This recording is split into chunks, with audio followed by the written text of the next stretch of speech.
many times underfunded opportunities for young ladies, for marginalized youth, and even more for students that are living in poverty. But the beauty of it, it is a place-based strategy. It is talking about how do we develop the future, but it really is about collaboration. And it's easy to think that we can provide programs, but it's even more to talk about long-term commitments for programs that really create opportunities for students. And so I'm going to talk about it in 4 points.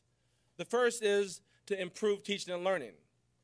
While our goal at the Education Effect is to increase the likeliness of students going to college, is that it's more than just providing that opportunity for them to visit the university, to do modeling, and to participate in opportunities, but it's also to improve practice. And so it's through our Transformative Institute at the university that we provide professional development in the STEM field to increase the likeliness of, 1, students becoming educators, but 2, to provide ongoing technical assistance and professional development for teachers.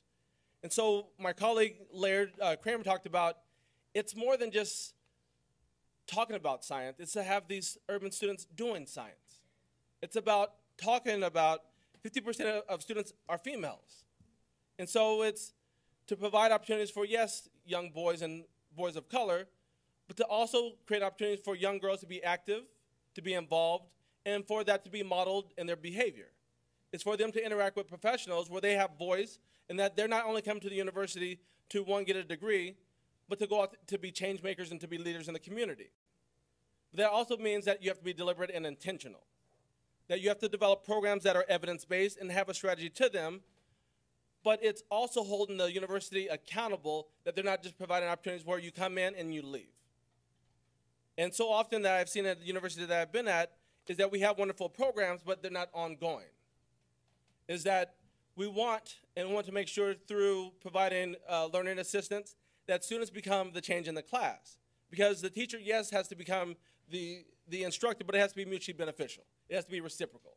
Where students are also leading the class, because as we talk about providing 3-week internships, or institutes in the summer, is that it's important to provide institutes for the teachers to also be involved in the students so they can learn how to be mutually, to reciprocate the instruction, so that students are now leading the class. And for a lot of our urban schools, we provide professional development, but sometimes that professional development is not always demonstrated in the classroom.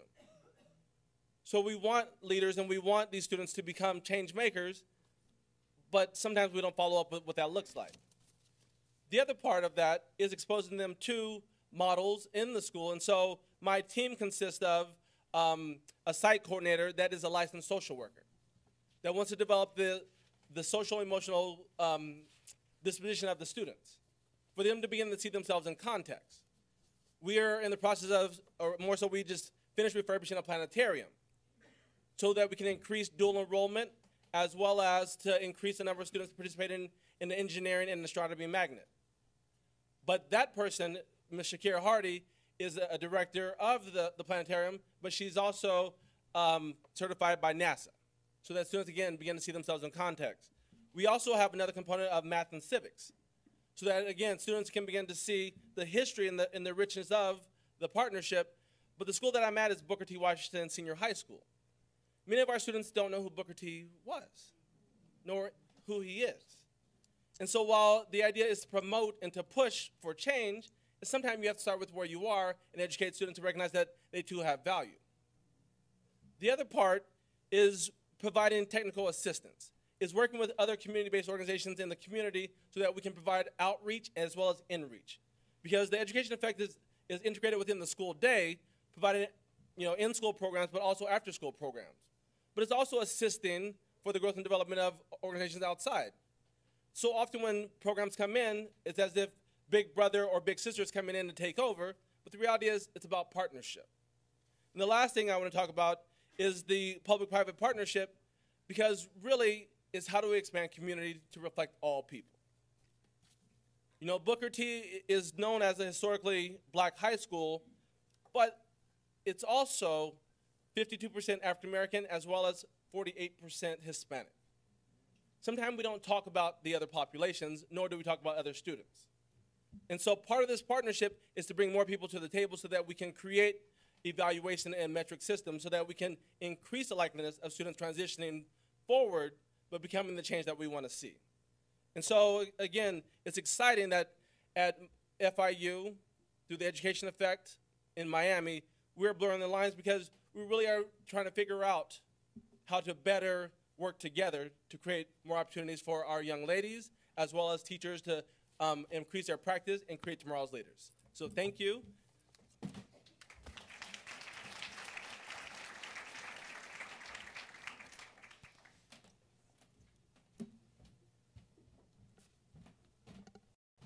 Good morning, everyone.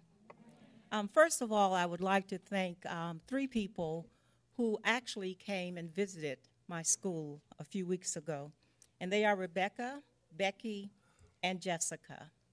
I'm here to share with you a program that's truly dear to my heart. As you heard in the brief introduction, that I have been an educator for 41 years.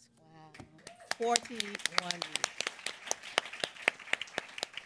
And if I had to do it all over again, I would do the same. I'm going to just give you a brief synopsis of my background. I come from a family of 8 siblings. My mother was a single parent raising 8 children. She was on welfare for a period of time. But the one thing that she instilled in us is that we could do whatever we could dream to do. I graduated from high school in 1970, and that was during the time of the civil rights movement. I had never attended a white school. I've never had a white classmate or a white teacher. When I graduated, the person who inspired me to do what I'm doing today was a math teacher. Her name was Miss Lowe. Miss Lowe was a retiree from the Florida A&M University. She had taught math. So she instilled in me that if math was what I loved, then math is what I could do.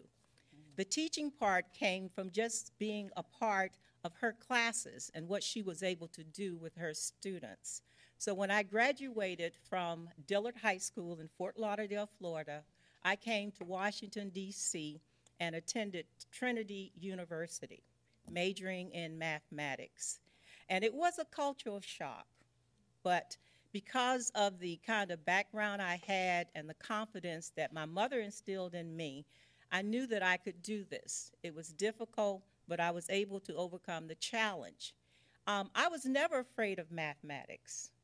So, and I knew that there were other female students who had challenges in that area.